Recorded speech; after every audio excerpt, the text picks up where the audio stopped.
To our Premier, the Honourable Dennis Napthine, the Minister for Health, David Davis, the Parliamentary Secretary, Georgie Crozier, Michael Sidibe, the UNAIDS Executive Director, Owen Ryan, the Executive Director and Head of the IAS Secretariat, Sharon Lewin, Professor Sharon Lewin, the indefatigable co-chair of AIDS 2014, Sandy Clark, the Trustee and Chairman of the Arts Centre of Melbourne, and many friends and guests here tonight.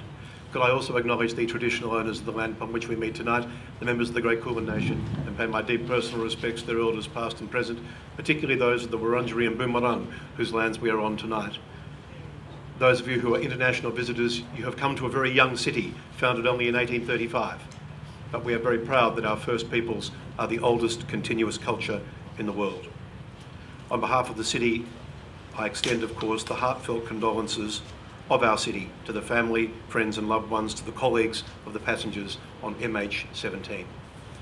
I won't repeat the Premier's remarks or Alicia's remarks. I think they both spoke most eloquently, elegantly and gracefully. A member of people living with HIV and a member of the community said to me just a little earlier tonight, as we here tonight deal with a sense of loss and devastation and shock, even as we look forward to a week of hope and optimism, it was ever thus in the community. And we should think about that. That out of this awful loss, as the Premier has said, we hope something wonderful comes in Melbourne in 2014. For me, this is a conference of solidarity and of hope. And we're going to see some powerful images tonight to remind people that our goal is an HIV Free Generation and an HIV Free world. The digital projections that grace Hamer Hall over the next 4 nights do include images, as Alicia said, from the Australian AIDS Memorial Quilt, and also messages of support from international leaders.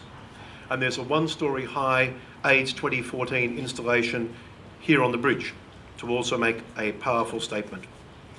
This has been a much anticipated event for our city. And I think as a city we should be determined to make this conference the most successful we can because of, not in spite of, MH17. Initially as a show of warmth, of welcome, and now of reflection, more than 50 of the city's buildings will be floodlit during the conference, the emblematic red. Could I suggest that as we do accept that gesture of warmth and welcome, we also turn our thoughts to the loss that we have suffered through MH17. And that to me would be a fitting joining of the optimism of the conference and the recognition of the tragedy that have been welded together during this week. I want to thank our sister cities.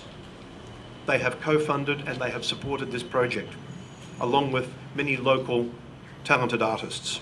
And particularly I want to acknowledge our project partners here, the Youth Empowerment Against HIV/AIDS, for remarkable hard work and their collaborative spirit. Thank you to you all for coming here tonight. Let's ensure that we make AIDS 2014 quite remarkable, both for our original intent and for the tragic events which have overshadowed its opening.